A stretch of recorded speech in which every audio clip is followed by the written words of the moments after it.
My dear students, welcome back to my channel. आज हम आपको इस वीडियो में प्रीपोजिशन से संबंधित अति महत्वपूर्ण प्रश्नों के बारे में चर्चा करेंगे, जो आपके लिए बोर्ड एग्जाम में बहुत ही कारगर साबित होगा।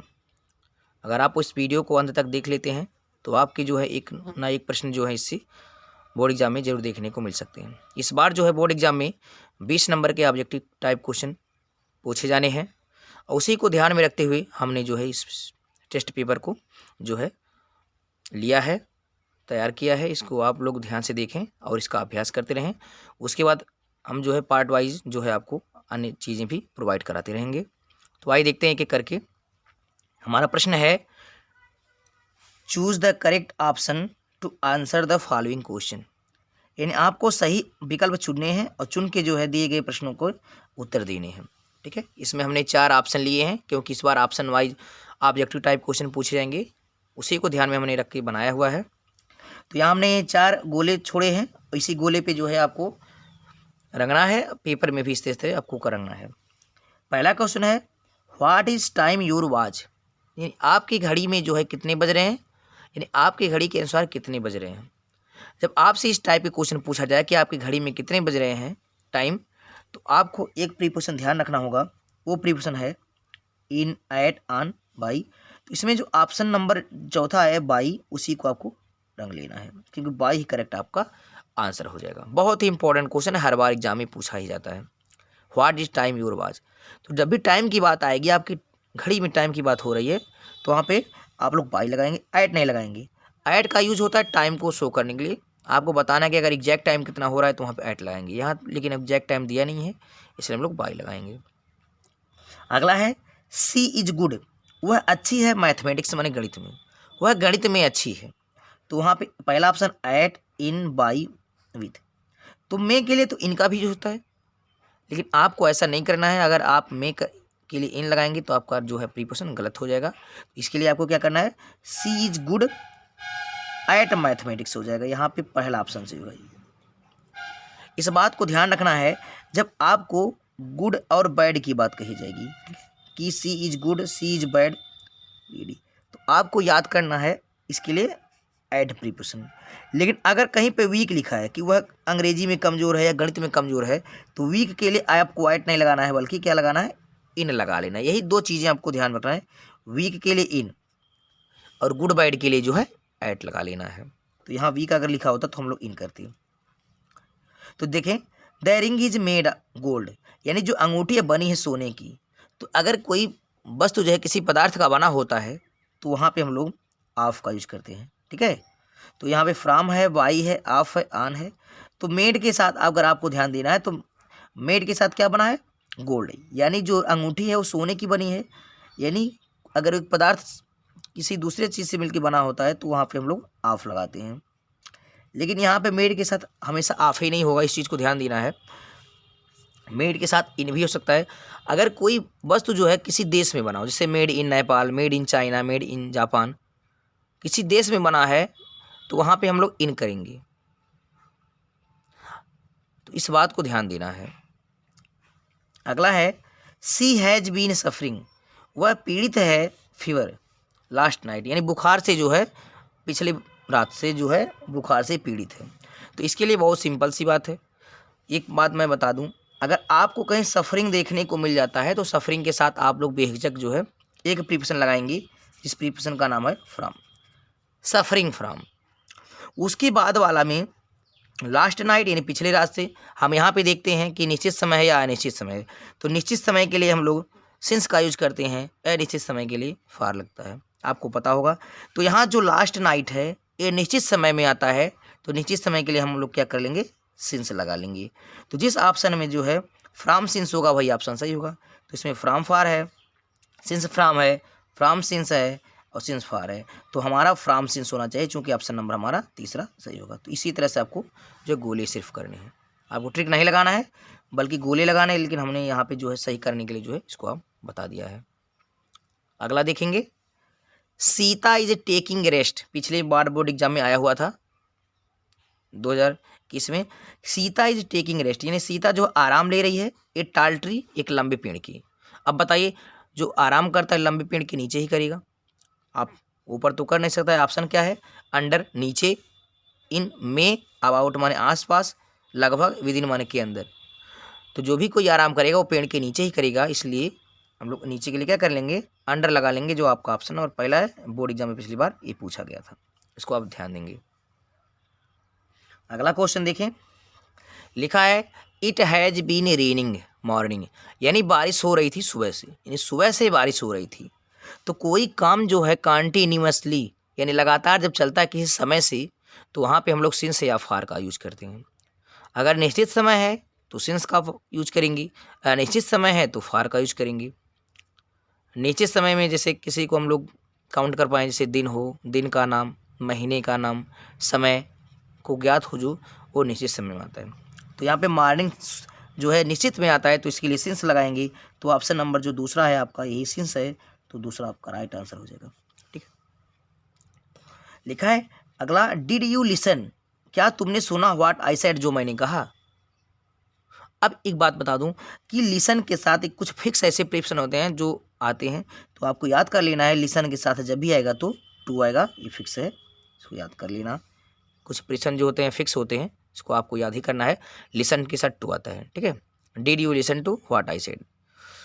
अगला है 8वां, वी शुड नॉट लाफ, हमें नहीं हंसना चाहिए। अदर्स माने दूसरों पर, ऐसे बन सकता है कि हमें दूसरों पर नहीं हंसना चाहिए। तो यहाँ से भी जो है पर के लिए आन भी होता है, ऐड होता है, लेकिन यहाँ पे लाफ के साथ जो आता है वो ऐड ही होता है। इस बात को आपको ध्यान रखना है। तो लाफ जब कहीं आए तो आपको ऐड लगा लेना। तो 8 नंबर जो है ऑप्शन तीसरा, यानी we should not laugh at others, हमें दूसरों पर नहीं हंसना चाहिए।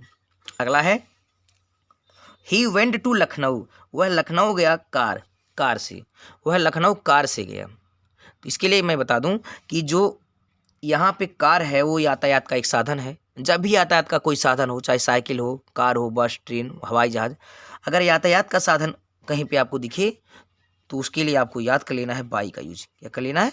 बाई, यानी बाई मन के द्वारा। ठीक है, तो यहाँ पे क्या ऑप्शन में बाई है? तो देखेंगे कि ऑप्शन नंबर दूसरा जो है बाई है इसमें, तो सीधे आंसर आपका आंसर राइट हो जाएगा by. He went to Lucknow by car, वह जो है कार से लखनऊ गया। अगला देखेंगे 10वां, he has been living, he has been living, वह रह रहा है, हियर माने यहाँ 1960, यानी 1960 से यहाँ रह रहा है। अब देखिए किसी निश्चित समय से मैंने बताया है कि अगर किसी निश्चित समय से कोई काम चलता आ रहा हो तो वहाँ सेंस फार लगता है, चूँकि ये जो सन होता है वो एक निश्चित समय में आता है। इस बात को ध्यान देंगे, अगर कहीं पे कोई सन है तो निश्चित समय में आता है और निश्चित समय के लिए आपको सेंस लगाना है। तो ऑप्शन नंबर जो 3 है वो सेंस है, इसमें आप लगा लेंगे। ठीक है, अगला है द रोड इज रिपेयर, यानी लिखा होता है, आप लोग जाते हैं रोड पे, जब कहीं पे निर्माण कार्य रोड का होता है तो वहाँ पे लिख दिया जाता है कि यह जो है रास्ता यह कार्य प्रगति पर है। ठीक है, यह रोड जो है प्रगति पे है, बन रहा है। तो वहाँ पे इंग्लिश में लिखा हुआ मिलता है कि the road is under repair, यानी जो है यह जो सड़क है रिपेयर मरम्मत के अंतर्गत है। ठीक है, तो कहीं पे आपको ऐसे रिपेयर की बात आए तो अंडर रिपेयर रखाएंगे, इस बात को ध्यान देना है। ऑप्शन नंबर जो ए है वही आपका सही है। ठीक है, the road is under repair. अगला क्वेश्चन देखेंगे, many persons have died Kalra, यानी बहुत से लोग जो है कालरा से मर गए। तो एक बात बता दूं, यहाँ पे डाइड है, डाइड के साथ प्रीपोजिशन आते हैं, डाइड के साथ ऑफ भी आता है, इन भी आएगा, फार भी आएगा, थ्रू आएगा, फ्रॉम आएगा, ऐसे कैसे आएंगे, लेकिन आपको कैसे पहचानना है? तो डाइड के साथ, जब डाइड के साथ, डाइड माने कोई व्यक्ति मर गया हो किसी बीमारी से, आपको अगर कहीं बीमारी का नाम आ जाए डाइड के साथ, ठीक है, तो वहाँ पे आप बेहिचक जो है डाइड के साथ ऑफ लगा लेंगे। क्या याद करना है? बीमारी। ठीक है, आप अगर बीमारी से मर रहे हैं या कोई मर रहा है बीमारी से, तो बीमारी का अगर नाम है तो वहाँ पे आप लोग कर लेंगे, जैसे फीवर है, बुखार है, कालरा है, टाइफाइड है, कैंसर है, ब्लड कैंसर है। ठीक है, ऐसे चीज़ें आपको देखने को मिले तो वहाँ पे आप ऑफ लगाएंगे। तो डाइट के साथ क्या लगा लेना है? ऑफ लगा लेना है। कब लगाना है? जब डाइट के साथ कोई जो है बीमारी का नाम लिखा हो। अगला क्वेश्चन देखें, opportunity knocks the door but once, यानी जो है अवसर के दरवाजे केवल एक ही बार खटखटाए जाते हैं। तो यहाँ पे क्या करना है, आपको ध्यान देना है। यहाँ पे लिखा नॉक, जैसे लुक के साथ ऐड लगता है, लाफ के साथ ऐड लगता है, इसी तरह आपको जो है नाक के साथ भी ऐड लगाना होता है। नाक ऐड माने होता है खटखटाना। अगर दरवाजे पे खटखटाने की बात हो रही है तो नाक के साथ क्या लगा लेना है, ऐड लगा लेना है, आपको याद हो जाए। लाफ ऐड और नाक ऐड, लुक ऐड। अवसर के दरवाजे केवल एक ही बार खटखटाए जाते हैं। अगला है प्लीज राइट इंक, यानी कृपया जो है लिखें, इंक माने स्याही से, कृपया स्याही से लिखें। तो स्याही के साथ आपको लिखना है, ठीक है। स्याही को नहीं लिखना है, स्याही में नहीं लिखना है, स्याही के लिए नहीं लिखना है, बल्कि स्याही के साथ लिखते हैं, ठीक है। तो वहाँ पे साथ के लिए क्या हो जाएगा, विथ हो जाएगा, जो आपका राइट आंसर तीसरा हो जाएगा।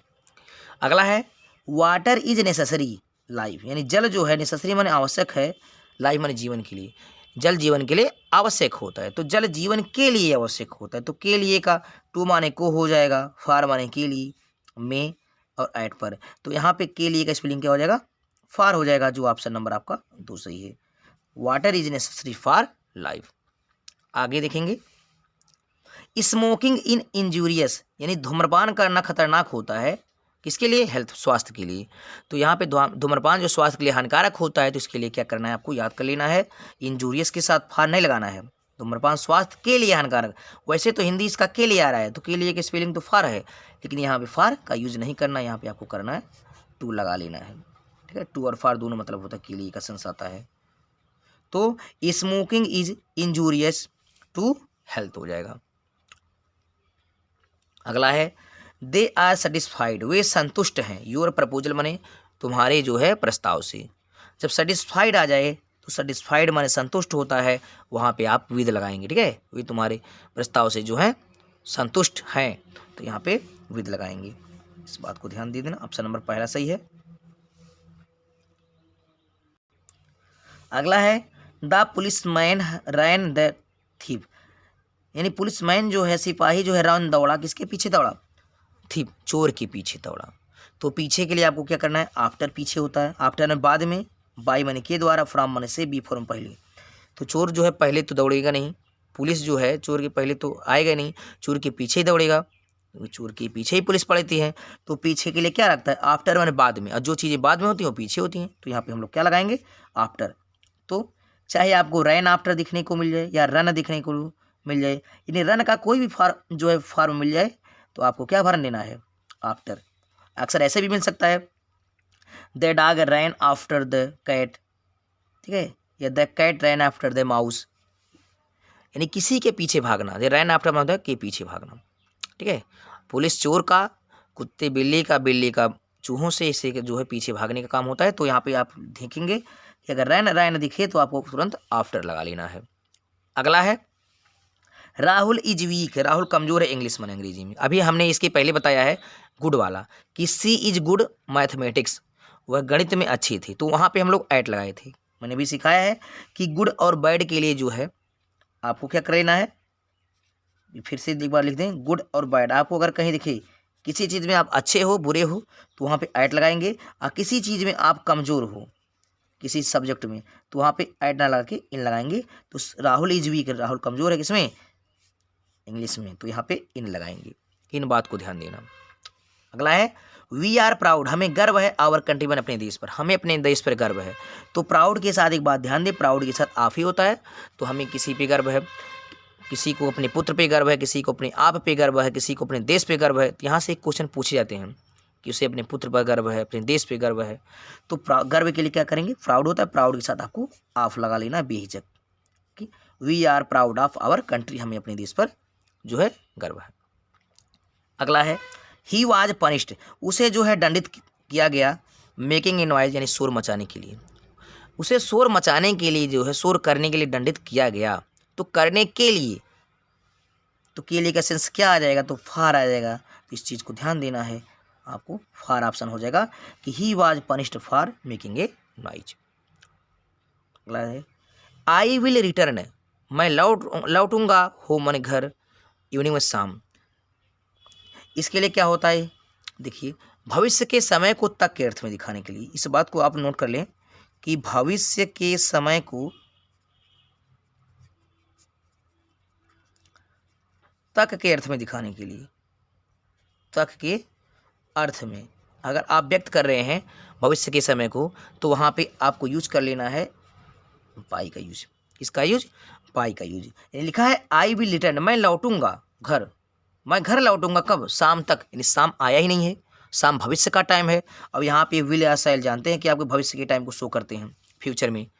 तो किसी समय तक कोई काम हो भविष्य के समय, तो वहाँ तक के अर्थ को दिखाने के लिए जो है बाई का यूज करेंगे। तो बाई ऑप्शन नंबर 3 है। तीसरा कि I will return home by evening, मैं शाम तक जो है घर लौटूंगा। दोपहर तक, 2 बजे तक, 3 बजे तक, ऐसे तक के अर्थ में जो है हम लोग बाई यूज कर लेते हैं। अब देखें आई एग्री, मैं सहमत हूँ योर प्रपोजल, तुम्हारे प्रस्ताव से। यहाँ पे देखें 2 प्रकार के प्रीपोजिशन आएंगे। देखिए एग्री के साथ 2 प्रीपोजिशन आते हैं, AGREE। एक आता है एग्री एट आएगा, सॉरी एग्री टू आता है, एक होता है एग्री विथ होता है। जब आप किसी व्यक्ति से सहमत होते हैं, एग्री मानो होता है सहमत होना, जब आप किसी व्यक्ति से सहमत होते हैं तो वहाँ पे हम लोग विद का यूज करते हैं। लेकिन अगर आप किसी वस्तु से संबंध रख रहे हैं, सहमत हैं, या किसी के प्रस्ताव से सहमत हैं, तो वहाँ पे टू लगा लेना है। ठीक है, अगर किसी के प्रस्ताव से या उस वस्तु से सहमत हो रहे हैं, जहाँ पे समथिंग हो, वहाँ पे आप लोग टू लगाएंगे। जहाँ पे समवन हो, कोई व्यक्ति हो, पर्सन हो, किसी व्यक्ति से सहमत है, जैसे मैं आपसे सहमत हूँ, आई एग्री विथ यू, मैं उनसे सहमत हूँ, आई एग्री विथ देम। तो इस बात को यहाँ पे आई एग्री, मैं तुम्हारे प्रस्ताव की बात आए, तो देखो प्रस्ताव बहुत ही आसान चीज़ है कि प्रस्ताव के लिए आपको टू लगा लेना है। ठीक है, ऑप्शन नंबर 2। अगर यहाँ पे प्रस्ताव ना हो लिखा होता, आई एग्री यू लिखा होता, तो विद लगाते, क्योंकि मैं तुमसे सहमत हूँ, तुम एक व्यक्ति हो। ठीक है, पर्सन होगा तो विद होगा, अगर ऑब्जेक्ट होगा या प्रस्ताव होगा तो वहाँ टू लगाना है। अगला देखें, ही स्टडीज, वह अध्ययन करता है 8 PM to 10 PM, 8 बजे रात से 10 बजे रात तक। यानी कोई टाइम, एक बात मैं आपको बता दूं कि कोई टाइम के साथ जब अगर कोई चीज़ जोड़ा गया होता है तो टू होता है। ठीक है, बीच में टू होता है, तो उन दोनों के पहले आपको एक प्रीपोजिशन आएगा फ्रॉम। आप एप्लीकेशन लिखते हैं 2 दिन 3 दिन के लिए, तो फ्रॉम जो है 2 तारीख से 5 तारीख तक, तो वहाँ पे फ्रॉम टू जो है टू इतना करते हैं। ठीक है, इस तारीख से जब हम किसी तारीख को या किसी डेट या डे को एक तारीख से दूसरी तारीख तक जोड़ते हैं, यानी 5 जून 2008 से 10 जून 2008 तक लिखते हैं, तब भी हम लोग 2 तारीखों के बीच या 2 दिनों के बीच टू लगाते हैं, और टू के पहले आपको फ्रॉम लगाना होता है। ठीक है, तो यहाँ पे फ्रॉम हो जाएगा, he studies from 8 PM to 10 PM। आपका एक कॉन्सेप्ट है, आगे फ्रॉम होगा, अब तारीख के बीच में 2 डेट और 2 डे के बीच में टू, तो फ्रॉम टू का कॉम्बिनेशन होता है, फ्रॉम फिर बीच में टू। अब यहाँ एट का यूज कब होता है जानते हैं, कि जब यह निश्चित समय होता है, 8 PM से 10 PM निश्चित समय है, लेकिन यहाँ पे कोई काम जो है कॉन्टिन्यूसली लगातार चल नहीं रहा है किस समय से। अगला है द कैट जंप्ड, बिल्ली कूदी, कहाँ कूदी? द टेबल, मेज पर। जब बिल्ली मेज पर कूदी तो पर का सेंस होता है आन, पर का सेंस तो आन भी होगा, एट भी होगा और अपान भी होगा, लेकिन आन कब होगा? जब दोनों स्थिर होंगे, मेज भी स्थिर होगा और बिल्ली भी उसी पे बैठी स्थिर होगी। यानी ऐसे लिखा होता बिल्ली मेज पर बैठी है, तब वहाँ स्थिर में तब हम आन लगाते। एट तब होता है जब एक स्थान हो, सिर्फ जहाँ स्थान को हम बारे में बात करते हैं, लोकेशन होता है। लेकिन जो अपान होता है वह गति अवस्था में होती है और आन होता है स्थिर अवस्था में। तो बिल्ली कूद रही है मेज पे, तो गति अवस्था में हो गई, तो यहाँ पे गति अवस्था के लिए क्या लगाएंगे? अपान लगाएंगे। The cat jumped upon the table, यानी बिल्ली जो है मेज पर कूद गई। तो इस प्रकार हमने 25 जो है इम्पोर्टेंट प्रीपोजिशन को इसमें जो है बताया। आई होप ये वीडियो आपको समझ में आया होगा। अगर आप वीडियो आपको समझ में आए तो उसको लाइक शेयर कमेंट करें, और कमेंट के माध्यम से बताएं कि आपको ये वीडियो कैसा लगा। इसमें हमने उन्हीं सिलेक्टेड जो क्वेश्चनों को लिया था जो बोर्ड एग्जाम में पूछे जाते हैं, आपके कंपटीशन एग्जाम में भी ये काम आते हैं, क्योंकि प्रीपोजिशन जो है अंग्रेजी का सबसे महत्वपूर्ण हिस्सा है। ठीक है, अगर आप इसको अंत तक देख लेते हैं, इसकी प्रैक्टिस कर लेते हैं, तो ज़रूर से ज़रूर इसमें से एक आध क्वेश्चन आपको देखने को ज़रूर मिल जाएगा। तब तक के लिए take care, thank you, good bye.